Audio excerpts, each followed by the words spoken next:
Oh shit.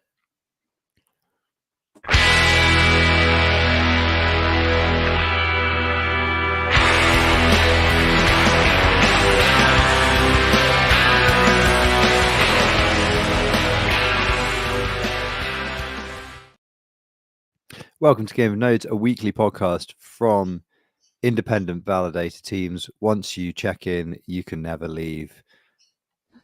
How's it going, lads? How's what? How's it going? Well, you're just talking before the show about how you've been getting actual sleep. So if you stake with Big Balls blockchain, you're going to be A-OK. CTO/CEO of the company is well rested and ready for action. Yeah. Well, you know, there is of course PagerDuty. So If your baby always lets you ready get to 7 wake hours you of up sleep at at a night, moment's notice. if your baby lets you get 7 hours of sleep a night, the chances are PagerDuty will not. Well, one night. I don't know if we could call that a regular occurrence yet. But Yeah. maybe he was just having a really good dream that night about the restaking. Schultzy, how's Eigenlayer going? I think you're validated there, aren't you? I didn't realize you called your son Eigenlayer. That's right. Oh, hang on. I have to run downstairs for a second. Well, Level of professionalism. I'm sorry about that, Schultz.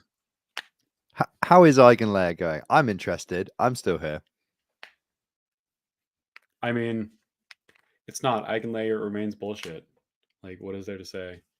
They turned on inflation, but it's just like ICS, where there's a bunch of people jumping into things and no one gets rewards. So it's just as expected.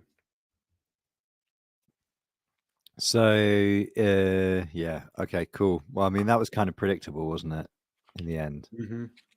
But, don't think what I've seen in this last week, crypto news. So, Eigenlayer, whatever. I saw that Henry from Penumbra, who has been on the show before, posted a thing about payment links, which is pretty interesting. I followed up with him on a couple of questions about some of the local state stuff. Local state stuff, or was it local ZK stuff? I can't remember. It's quite late here. And he was very kind in providing some links, some stuff that I got to read. But yeah, the payment link stuff looks pretty interesting as a design thing. I mean, just back to the thing of like, I just continue to be impressed by the engineering and thought that goes into Penumbra as a project. I mean, every time I've interacted with Henry or anyone on the Penumbra team, it's always been a really good interaction.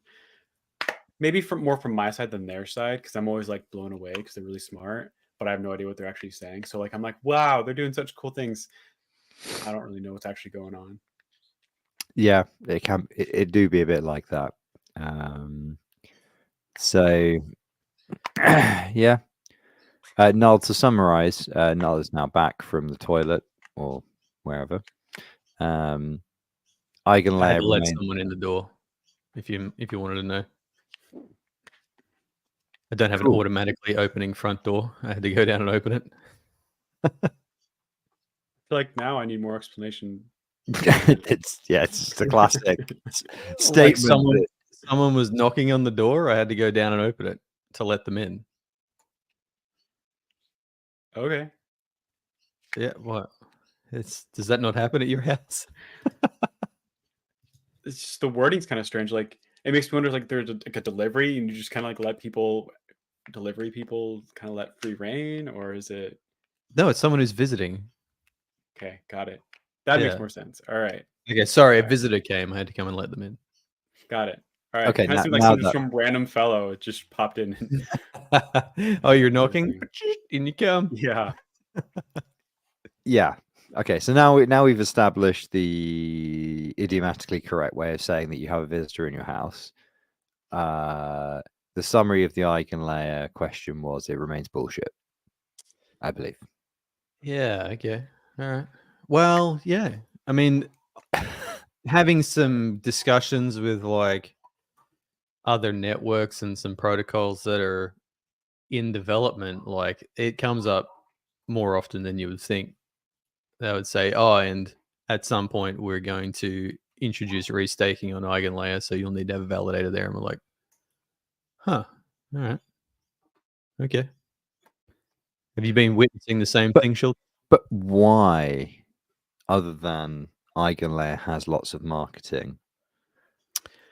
I haven't researched Eigenlayer, so I don't know what it does. So there you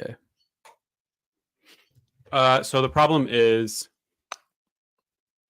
let's say you get $1 million of ETH stake, or let's say $100 million in ETH stake to you, right? That seems like a pretty big number. Okay. Yeah.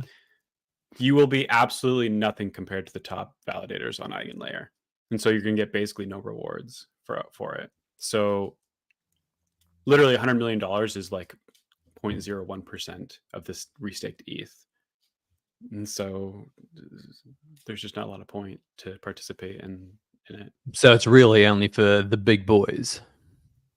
Correct. Yes. Gotcha. And like, what do they do with the restaked ETH exactly? Like, okay, you go and stake your ETH again, and then what? Like, how do you So even? that is Yeah. that that is what it is. So you have like Lido staked ETH, right? That's liquid staked, and then Eigenlayer takes that liquid staked ETH and then uses it to secure chains that opt into it. And then once you that re-staking it is why it's called restaking it. You then that's kind of the end of the story, right? The ETH is then locked up, and you now have ETH staked, restaked to it. I wonder how long it will take until someone comes up with liquid staking your liquid stake in a Doesn't that already restaking exist? protocol. Like It probably already exists, yeah. I mean, can you? Could you not already take liquid stake tokens and then just bridge them? Oh, I guess no, because they tend to be native to whatever the Well, that'd be a protocol. different.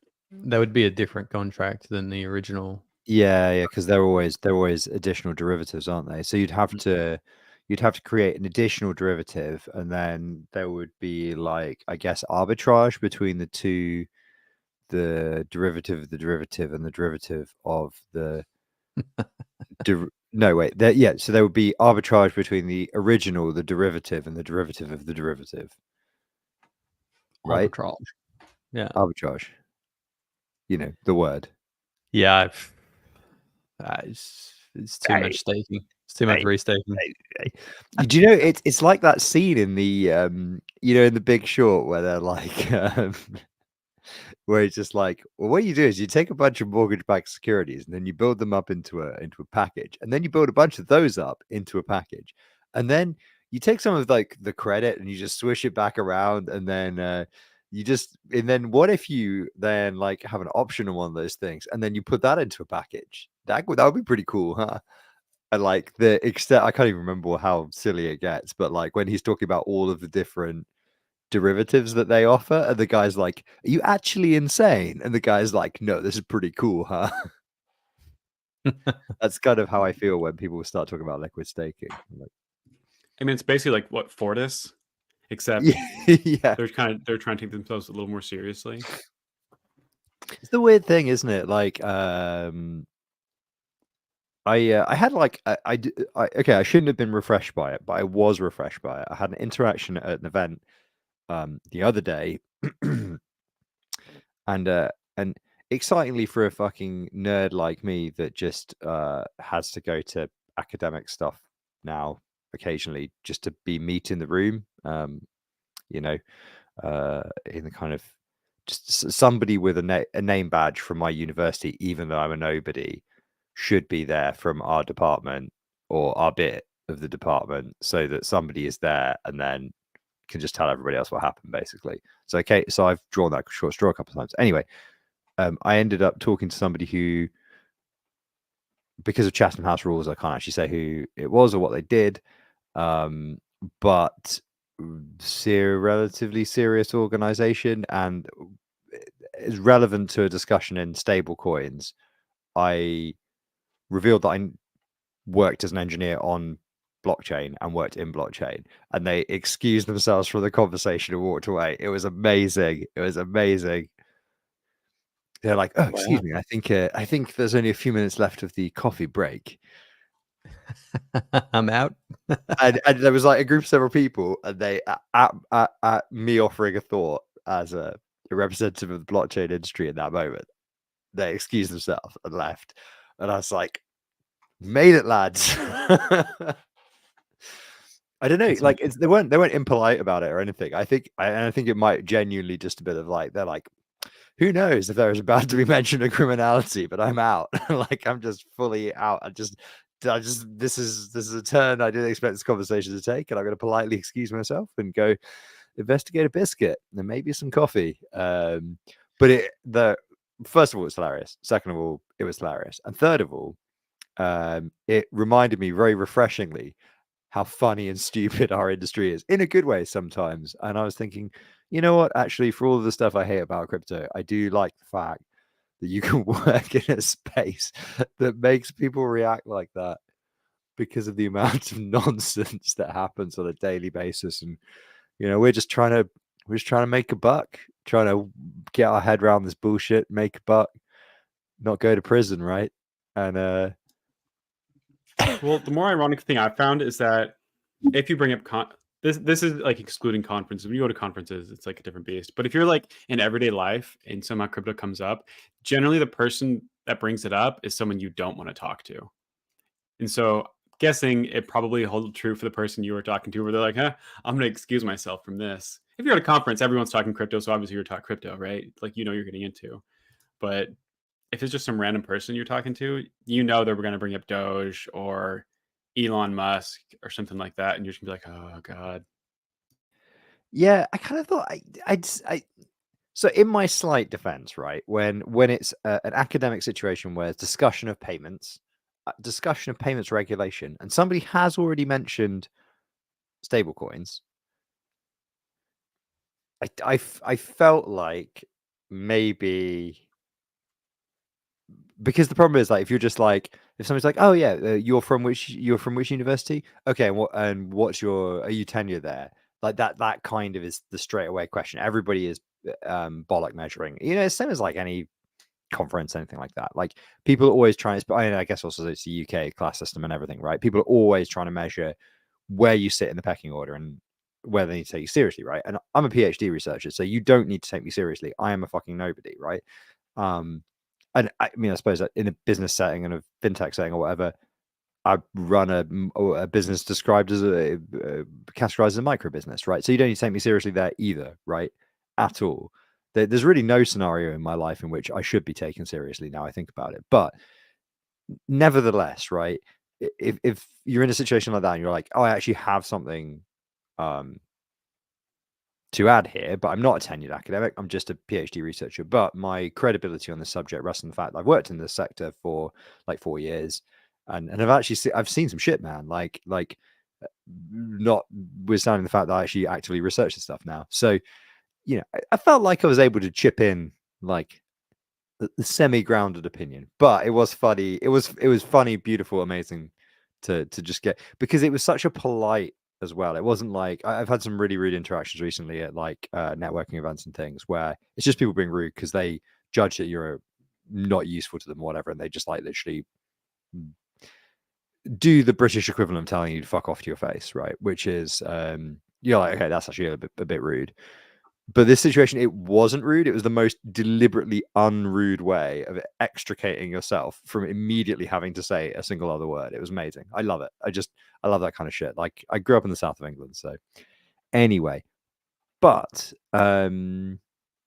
shit, payments is like when you hear about how payments regulation stuff works and how the underlying stuff, like how the banks do it in the UK and the US, like I had no idea how different the underlying clearing mechanisms were.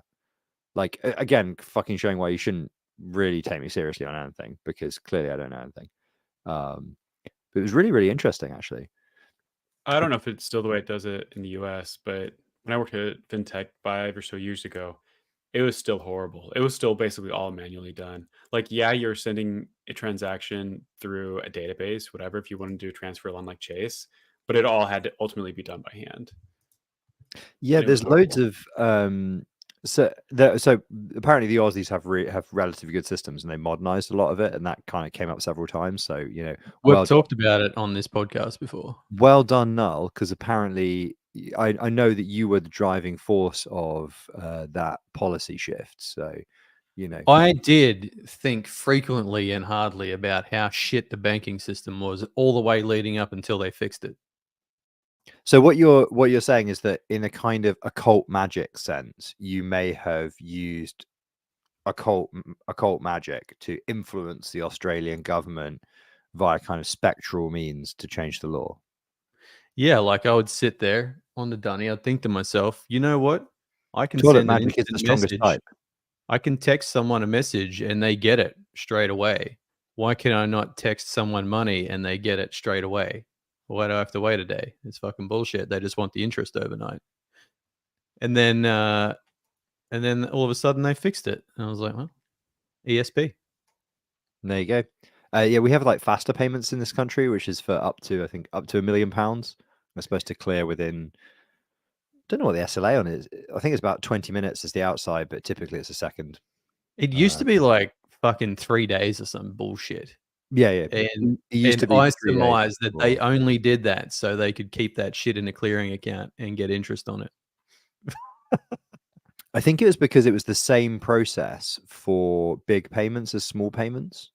Yeah, I but what don't do they know. have to do? Like, oh fuck, yeah, Yeah, I someone's made don't. a payment. I need to like, Yeah, because I don't know if it was the get out my same. ledger. Well, essentially, yeah. I mean, because I need to go I to don't the know what bank it's like vault in and get my Australia, ledger. but well, I guess it probably be similar to because the system we had that was like 3 days. I think is now 1 day in this country, but it's for like high value payments, right? So it handles like a tiny volume, but like it's like something like 11 trillion pounds a year, or maybe a day. It could be a day for all I fucking know. I'd have to look at the numbers, but there's like a system called Chaps that is like that, and then there's faster payments, which is for lower value stuff. But what I didn't realize was that the government literally in like 2000 were just like, we're just going to do a review on whether we can do something for payments, and then faster payments came out of that, and it's kind of actually pretty good. It's quietly a very good thing, and I was just like, Even 20 minutes seems unnecessary. Is that like interbank or is that because we used to have a thing where, if it was interbank, it could be done a little bit quicker, like maybe, an hour or so. But if it was another bank, it would still take overnight. yeah. And So then, it's any bank to any bank in the UK. yeah, okay. Because then, like, all of our banks UK collaborated and domiciled they bank built, accounts. I think the big four banks here created like a business and then created the back end thing where they Yeah, now all it's communicate. something like that here. I think they're still what's it called, Town Clearing House or whatever it's called. The people that run Chaps, I think, is technically the people that run faster payments, maybe, or is it Pay UK? Well, one of the two. I don't know. I think it's 38 institutions run it. But like to be clear, like I think 20 minutes is like the maximum it will take. In reality, it's usually about a second. Yeah, Um, it's it's instant. Yeah, functionally. it, Like to the extent that like there's a falafel place near me where you can only pay in cash or you can bank transfer them, and they just have a iPad next to the thing, and they just flick it to refresh, and they just go, okay, you just pay me. enter your banking information into this. Well, no, they just have You their can use bank. this to log into your internet banking. They just have their details on the till, right? And Oh, right. You can't it just use those. says user reference. Like when you literally just order your food, like a pizza, 2 falafels, whatever, they just go, okay, cool. There's a number at the bottom of the receipt. Just put that in. So it's that's very uncommon, I should say, but that you do occasionally, usually in kind of, I don't know, like ethnic supermarkets and stuff like that. See people using faster payments for that sort of thing. So I want to go out on a limb here and say that I think the big four collaborated with Ripple when they built the back end. Could be bullshit. Could be talking out my ass, but I think I read that somewhere. Ripple. Not so you can, you're going to confuse that instantly with the blockchain. Not the blockchain. So like Ripple have settlement stuff that they build completely separate to like the XRP. They just constantly sell XRP to run the rest of their business with. It's very important at the heart of a good At functioning the heart of modern every fucking multinational, there business. must be a shit coin that you can sell. You need a shit coin to dump on retail. That's like really Really is the only way to do business in now day and age. I mean, the thing is, all you have to do is say that with a slightly more serious tone of voice, Null, and I reckon we can make some real money here.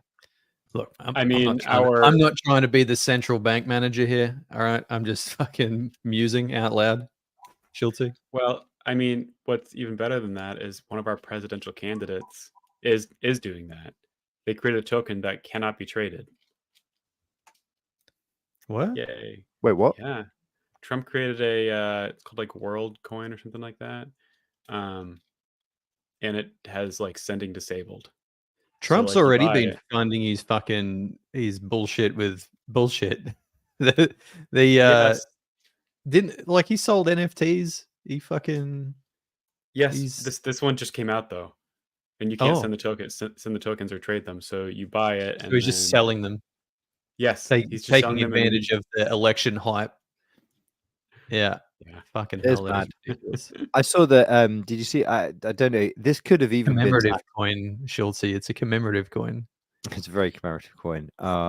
Did you see that? I don't know if this was actually true or whether it was just like full satire and it got me good. But there was something about Russell Brand selling magical amulets protect you against the old 5G to predominantly an audience of American born again Christians, and I was like, I don't really follow the news, so I was a bit like, clearly a lot has happened in the time that I've not really been paying attention. I haven't seen or heard anything from Russell Brand in a while. I mean, he's not from our country, but presumably he finally went mad. I think what happened, so there was a thing in British comedy apparently. So this thing I do know because I've been to I don't follow the news. I've been to a comedy show in the last 2 years. I gather on the comedy circuit, it was like on the British comedy circuit, it was an open secret that he was a sexual predator, and that his lawyers had made it very fucking clear that if any comics who didn't have very, very large amounts of money were to say anything in their sets or say anything publicly, then he would libel the shit out of them until they were fucking dead, basically. And no jobbing comic who's not like a movie star has the money to go against that in court. And the way the libel laws are in this country, they can be quite onerous in terms of the burden of proof.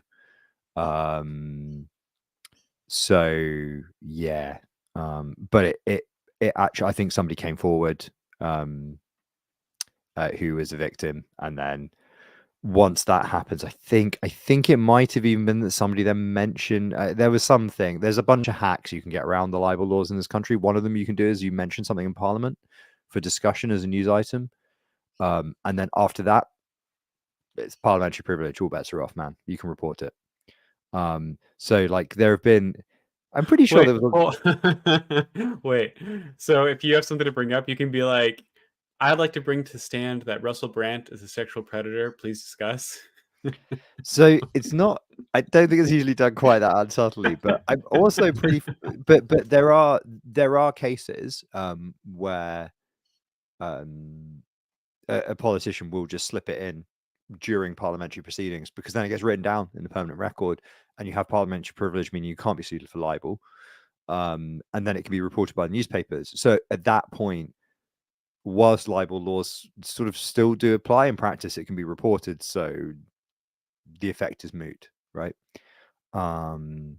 So there are sometimes things that come out, particularly abuse of power type things in the UK, where it turns out somebody's been trying to sue people over keeping something quiet, like a scandal, for a long period of time, and then an MP will hear about it and they'll just mention it in Parliament because they know they're immune from prosecution, and then a journalist will notice that and then be able to go and investigate it, or whatever. These things happen.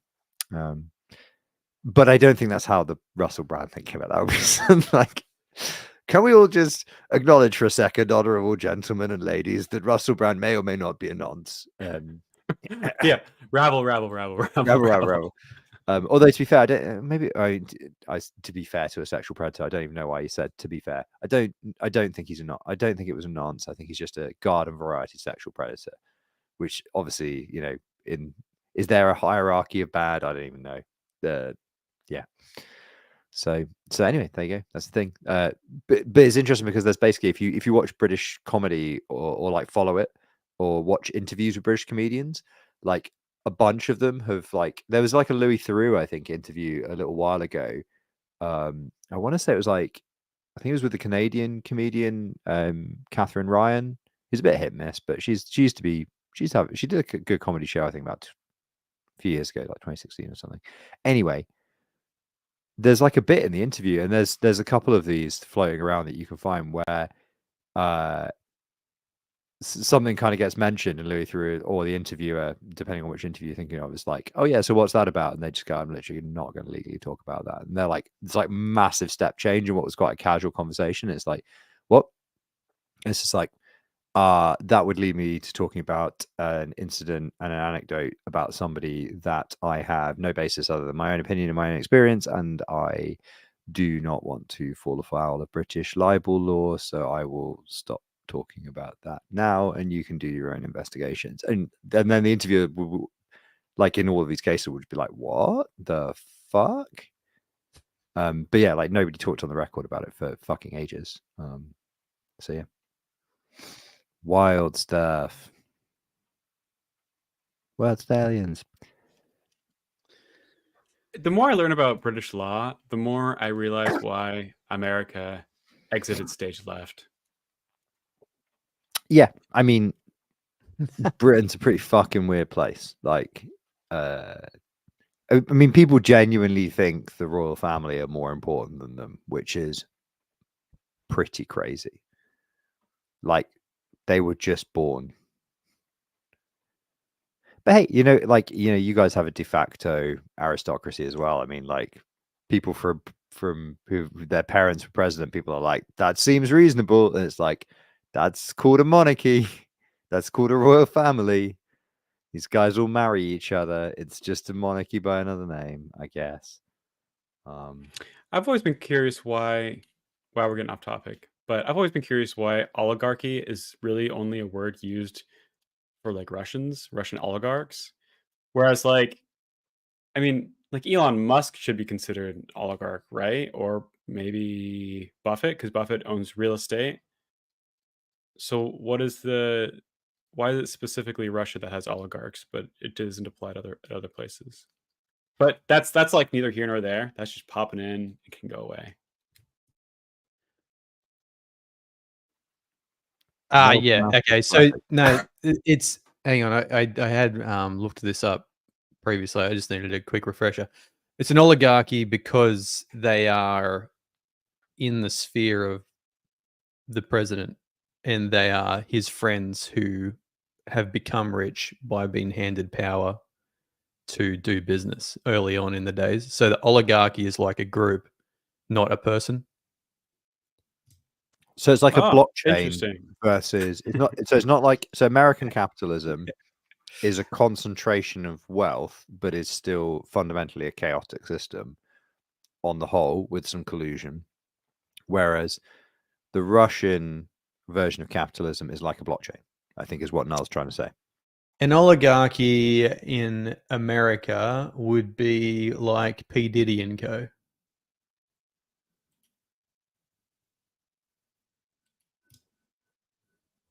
What? P. Diddy's little group of people, like the celebrities. I'm only and loosely aware of fucking- what's going on there, but I can see what you're saying. Okay. I'm picking up what you're putting down. Yeah, I'm only. I don't really know what's going on there either. I was just trying to be, up to date. So, Well, you're more up to date than I am. Looks like. or, well, So, say, right, so take Funky, that away, Funky in the and chat has kind of rightly suggested that that's the technical term for that is more of a plutocracy. right, yeah, Zing. in the US, Okay. oligarchy is it's like a Greek thing. It's like a Greek word. But yeah, anyway, that's what it is. So the oligarchy, and they use it in Russia because when they that's sort of what happened after they removed communism, or it sort of came out of communism, is that people who were close to the people in power were given the keys to the kingdom, really, to start industry. They were handed state-run industry to run themselves privately, and then became like ultra rich. Interesting. Okay. Yeah, that makes sense. Mm. Thank you. I didn't expect an actual answer to come out of this, but that makes sense. Don't even know why I know that. That's It's probably that's common, relatively common knowledge. yeah, maybe, I don't know. I mean, well, yeah. I only looked it up relatively recently. I think I wanted to know what the word meant as well. I was like, what the fuck is this oligarchy they keep saying? Well, actually, so like a really good point would be, wasn't the guy who founded Wagner Group, the guy who got assassinated a while ago, Wagner. Wagner, Prigozhin. He was literally Putin's cook, wasn't he, originally? Yeah. He was like fucking. Oh god, what's the film where it's like Steven Seagal's an overweight chef, but you're supposed to believe that he's like a kung fu Navy SEAL, and Tommy Lee Jones is the bad guy. You know the one? Under Siege. Under Siege. It's definitely Under he Siege, moves right? so fucking slow. Oh my god, seriously. So funny. Have you seen any of the, like, they're too bad to watch. They're genuinely too bad to watch, but there are summaries on YouTube. Have you seen any of Steven Seagal's output the last 10 years?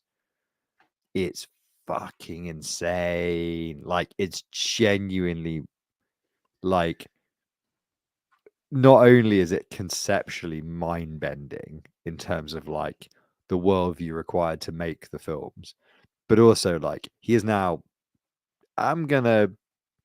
he must be close to 70, and he has not taken a lot of care of himself. He's had a hamburger or two, and it's just like there's credulity, and then there's this, and also like he has that weird connection to the Russian state as well, doesn't he? He's like a Russian shill, I think. So Maybe who that's knows where he's where getting his who money knows for where these movies. well, I was gonna say, who knows where the money's coming from? Because there's quite often when there's like a big political scandal that one day will come to light. There's quite often dodgy movies somewhere in the org chart of the impending political crisis. Like the guy, what was his name? I was about to say, what was the name of the guy that there was a huge scandal a few years ago, and I was trying to remember the name of the guy, and then I remember the guy was called Guy Hands, I think. His name was literally Guy. And it turned out that one of the many things that he had been doing, aside from the main thing that was the scandal, was using a loophole in a tax thing to encourage British films to be made, to make all these weird, hyper low budget B movies, just so there were B movies on the books of the companies, and then they could claim these tax reliefs. And then these movies were never shown; they were just made and then put on a shelf somewhere. And there was like a documentary about some of this stuff, and they got a hold of some of them, and they were just like, just like the man with the lobster hands for hands or something, and they were just, I mean, whatever you think what that film sounds like is what it was. And meanwhile, he was like, buying up distressed businesses and then running them into the ground. Buying distressed businesses and making them more distressed. Yeah, well, so I think he was like one of the first. I think that was one of the first scandals where somebody worked out that it was in a lot of cases more profitable when a business is experiencing, let's say, like a liquidity crunch on its balance sheet, like a high street retailer, let's say, to just take them over and then gut the company for parts, and then but have no interest in Yeah, keeping the companies that company. are worth more liquidated than they are as operating companies. Yeah, for Exactly, their like asset. you don't want it because it's a going concern, even though it could be brought back to being a going concern. You just want to Well, it strip might still be profitable, but it is more profitable to just fucking sell it. yes, The just rip it bits, apart and then the sell bits and sell the pieces. chunks Yeah. off. Yeah, exactly. So it was that kind of disaster capitalism. I think he was one of the first people who was kind of using that sort of playbook. And one of the things that they were doing on the side to juice their balance sheet was making these fucking bananas B movies that never got aired, or if they got aired, they got showed at like one cinema once at like 2 a.m. And I'll see if I can find a link for that for the show notes, so that Usurper genuinely is like, what the hell have you guys been on? But yeah, I just have this very, very vivid mental image of a man with 2 lobster claws, very poorly. Like, we're not talking good prosthetics, bad prosthetics, and that was one of the films. Schulte, off the movie topic, I have a question for you, friend. Can it be Lavender answered Fire, in 2 minutes? Because I have to take off in 2 minutes. probably. Shoot, and I'll Not. try. I can't even say it in 2 minutes, so Okay. yeah. I don't know. Maybe you can. Is there another representative from L5 that can come up here and answer my question? Unlikely. You want to know about Lavender 5 specifically? Like, Well, it's just to do with services you run. I wanted to have a technical conversation about aspects, but that's all right. We can do that next week. I'm not going no, anywhere. unfortunately not. Artemin is already asleep by now, normally, I think. And other folks are doing other things. What TZ is Erdeman? What? What time zone? UTC time zone plus 2, I think. Oh, okay, that makes sense. Yeah, I hardly ever see him. Yeah. He's too far offset for Null. Yeah. So, big is your engagement that you're going to? I've forgotten what it was. Is it what kind of? Are you rushing off for care duties, or are you rushing off for a prior Care engagement? duties. Care Care duties for someone else's prior engagement. Yep. Mhm. Oh, okay, yeah. Well, that makes sense. I thought about just bringing my little dude here to look after during the podcast, but they make quite a bit of noise, so I thought that might not be like They do, don't they? suited to a podcast environment. Yeah, and he's been especially tough lately. He's at this phase where previously he would at least like sleep really well on you. Right now he's like not even sleeping very well. You can get him asleep pretty quick, and then like you'll be in just the right position, and then you like move your arm a little bit because he gets tired, and then he immediately like snaps his eyes open and is super unhappy. And What's so happening, man? yeah, yeah. And so I'm just like completely spent because I've been up for about 14 hours at this point, most of it holding a crying baby. Damn, man. Sorry to hear that. I know your schedule is getting up quite early now as well, so keeping you up late is not great. Yeah. But hopefully soon we'll That's my time. become better. All right. See you, bro. Bye, guys. Have fun. Peace. So, Def Name the Fray, how is your studies coming along? Have you finalized the results from your survey of the people? Yeah, proof of stake's fucked. That's the conclusion. But also YOLO, whatever, man. It's fine. So you know what? Okay, so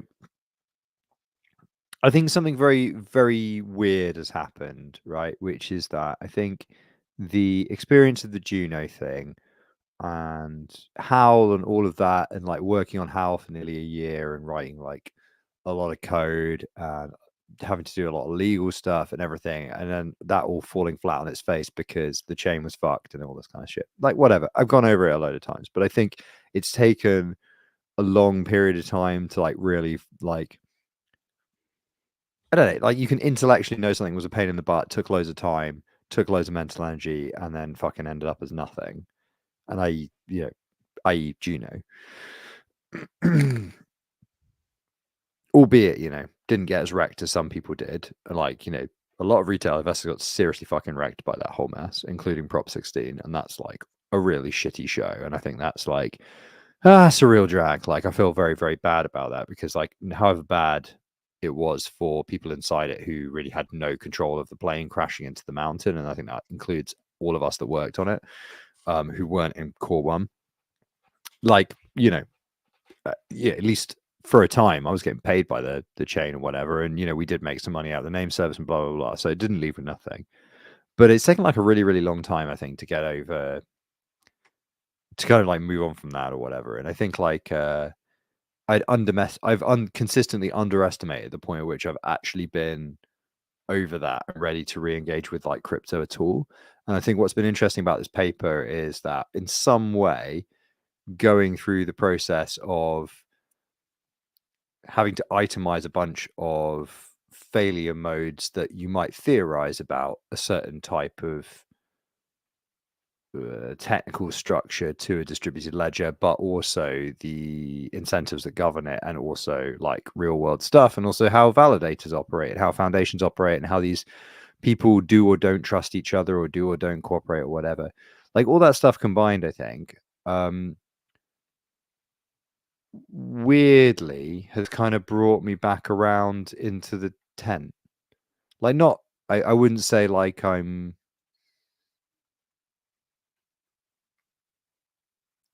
I don't know. I think I'm too jaded to do the whole go and work for or with a core team again and do the rodeo again, because I think the chance of user harm with where we currently are with the technology is so high that I don't think my conscience can take that, if I'm completely honest. But I think I do feel better about the stuff that we do as a validator, and I'm beginning to feel better about understanding where we're going to go as a business. And so that's not really an answer to the question of like, how is the research going? But the research is going quite well.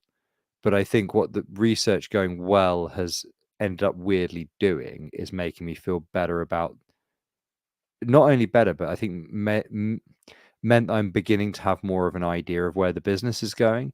And that's not something, is maybe it's something I hoped for. I don't really know, but it's definitely not something I necessarily expected. So yeah, that's a roundabout way of saying good, I guess. Yeah. Okay. Like, Well, it's interesting. I mean, yeah.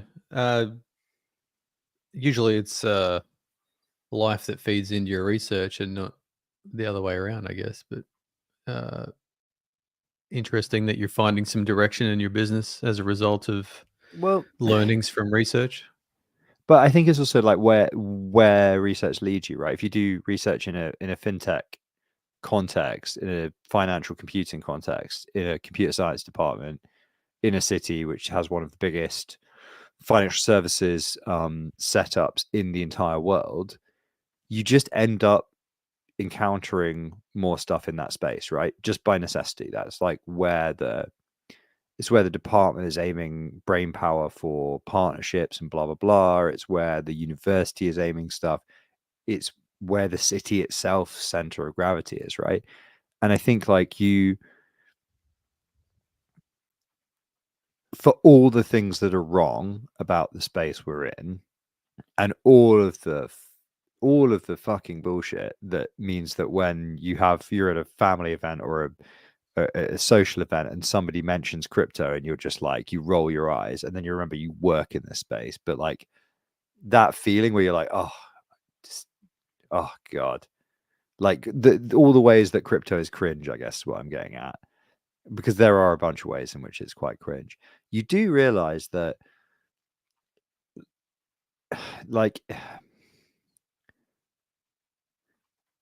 there are some very strong benefits, like the ability to enter as a business or as a technical practitioner, where you know what you're doing and you have an idea of like what you want to build out, is actually quite unmatched currently, especially in the market we're in tech at the moment, where there's just layoffs everywhere. Even in the context of a bear market, I think there's probably more opportunity for small and early stage companies in the crypto market than there is in almost any other bit of the tech market. But I think there's also, I think more than opportunity, because just opportunity is like whatever, man. Like there are still problems to be solved that aren't fucking derivatives, that are interesting, right? And because we're in a bear market, no cunt is trying to solve them, and that's fine. That's okay. But we're not going to be in a bear market forever. And also, we're not going to be in a market where every token is fucking volatile all the time. Like, you can see this with the interest in stablecoins and whatnot. Like, the fact that things run on ledgers doesn't necessarily necessitate a shitcoin, and it won't forever. But I mean, we were talking about this the other day. I was at a conference on payments. I sent you a message saying something like, "Oh, everybody's bigging up Australians for being good at payments," and you were like, "Yeah, of course we are, because we're great cunts," or something like that. And I said, "Well, what's interesting, right, is that the peak of ambition for a bank doing payment stuff seems to be recurring variable payments, RVP." Recurring variable payments. I think it's RVP, something like that. Anyway, Which seems just ridiculously simple. yeah. So I mean, That's the point. I sent you the API documentation, I think, for this, which I is read it, just yeah. yeah, it's literally it's literally an if statement around a direct debit, essentially, right? And to be fair to the people, from my understanding, which is very limited, and people's private opinions, which obviously can't be trusted necessarily, but whatever, that there are people that want to do more with the technology than just that. But you know, even the regulatory position around that is complicated, let alone the technology and getting other banks involved to build supporting infrastructure. And so the long and short of this, right, is that at a thing about payments, the most the absolute, like, the two things that were like these are the ambitious things, were open banking, which is essentially a way of saying, a way of transferring money point to point that doesn't involve Visa or MasterCard in the UK, because Visa and MasterCard own and control most of the payment rails, right? So it's a way of doing a payment without having a debit card or a credit card, right? So typically it's talking about bank-to-bank payments. The second highest ambition thing is recurring variable payments, which is an if statement around a payment. And so I come away from that thinking, look, for all the faults, for all the problems, for all the stupidity, for all the venality, for all of the outright fraud and criminality in our sector, if you look for it, the one thing that there is in this sector is ambition. Often there is too much ambition, like beyond ambition, so far beyond teams' ability to technically deliver it, that it's actually a bit embarrassing for everybody involved. But there is nevertheless ambition, and so, you know, I kind of came away, you know, I've had a few of these situations recently where I've kind of come away from stuff and gone, okay, well, you know, but whatever happened to, you know, reach for the stars, kid? Like, you know, I, I I think maybe we said in the sector we sometimes do it for all the wrong reasons, but like, and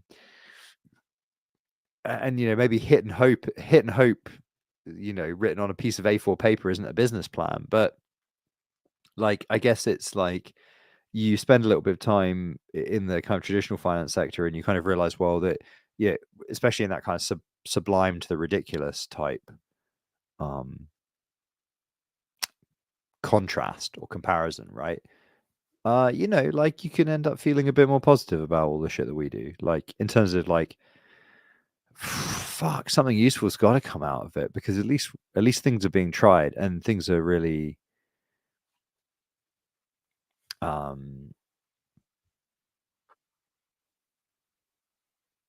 there's not like for better or for worse, there's not the fear of failing necessarily, right? And you know, there is a question of whether or not it's appropriate to come into a situation where you're dealing with real money and real people's money with an attitude that you're not afraid to fail. But at the moment, there is that luxury of experimentation in this space, and I think that is a positive thing. It's actually a very positive thing in a lot of ways. And I think the one thing that I'm still not comfortable with is the way that teams abuse trust, I think. But I am more positive about the opportunities in this space, and I'm getting more so the more that I engage with the traditional finance sector, I suppose. It's the teams that it's not the sector that's bumming me out. It's the way the teams treat their users that's bumming me out still a bit. But hey.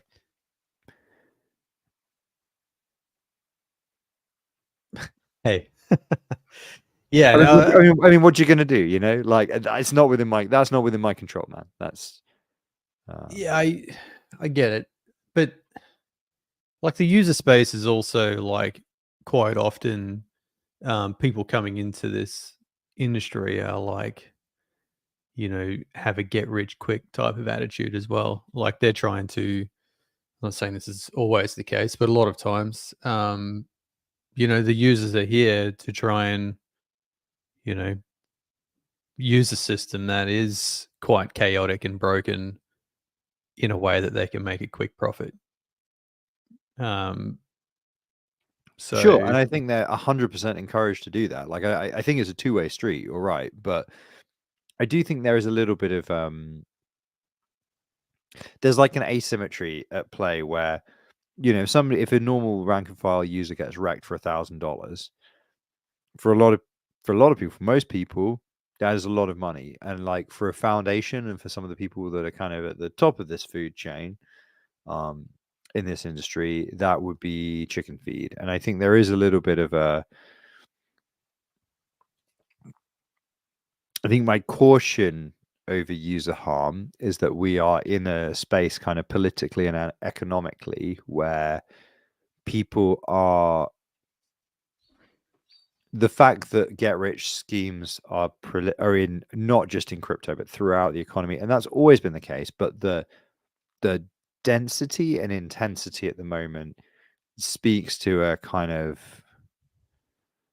there is a broader political crisis going on in developed economies at the moment, and this is a symptom, not the cause. I recognize that, but I think it is still necessary to kind of say, well, look, you know, all other things being equal, I don't think people would engage with it for those reasons with the intensity that they do.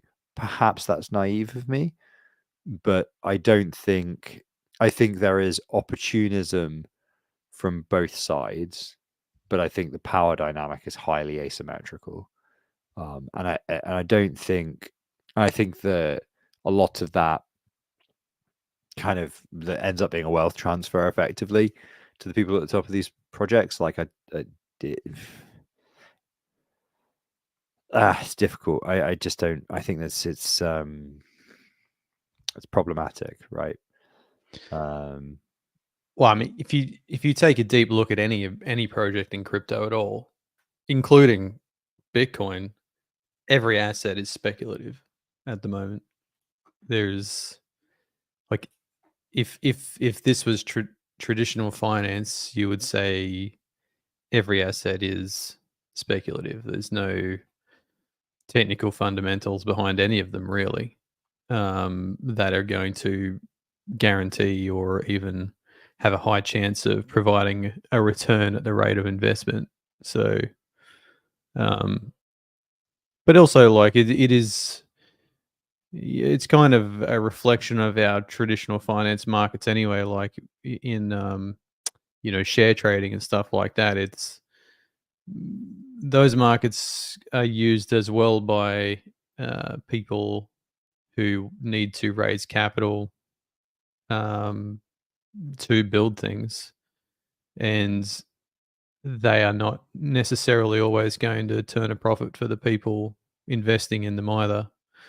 So, I mean, they're kind of like pretty similar in that respect. It's just that the frequency of projects that won't make it in crypto would be much larger.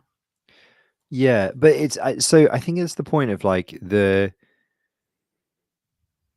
if you market something as a get rich scheme, you know what you're doing, and the reality is that the people who you're selling to are not going to get rich, right? More often than not, they're going to be exit liquidity. And Like the thing is in crypto though, people don't really market things as get rich quick schemes. They market them as this is what we're doing and here's a sale. Buy some. Like no one, I don't think I've ever seen someone say you're going to profit in this way. not directly from the foundations, no, but they do. Like the only profiting that you can do in crypto is fucking trading and staking. Like there's For sure, yeah, but like that's this is what I mean, through right? activity. The only way money gets made is through activity, right? In the Yeah, industry. There's no product that's tangible. There's no like right. in an So economy you have inputs and you have outputs. Like all the outputs in crypto are like intangibles. they're just shit coins.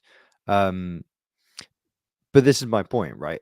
It doesn't have to be that way because you can implement any kind of payment system, any kind of payment rails, public or private, smart contracts or not, with the technology pile, like the pile of stuff that we've got here, all the Legos now. We have enough of them, right? We have enough of them. Any of the stuff that's way more ambitious than anything they're doing in TradFi, we can look at that pile of Lego and go, okay, cool. We can throw this together in a way that makes sense, right? Now, are you going to get? So I should clarify a couple of things before you continue. That sounded quite pessimistic. However, like you say, people are investing and things do get built and technology is being created. So there are things coming out of it.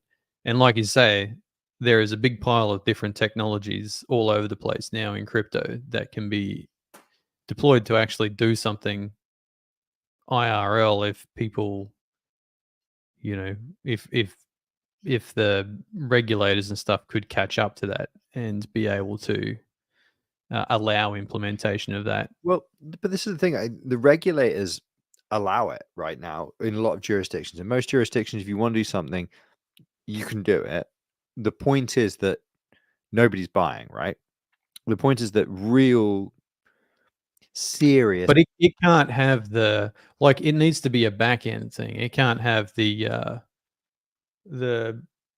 you can't take a crypto project and put it into production in common society. You can take the technology that's Yeah, created in yeah, no, crypto exactly, and use it in a 100%. back end Yeah, right, capacity. exactly. You know, so Yeah. I'm saying exactly that. We're agreeing, right? But I'm Yeah. saying that the difficulty is that then now you are in a tender process for a major bank, a regulated entity with low ambition, low appetite for risk, and high distrust of any vendor that doesn't have 5,000 engineers on staff and all of the ISOs that you need and all the trappings and whatnot. And that's the kind of, we could wait forever to get from the stage right now where we're a toddler shitting our pants to something real. Because the problem is the gap between where we are now and something real is going to almost certainly have to involve some kind of private money. And by private money, I mean like non-central bank money,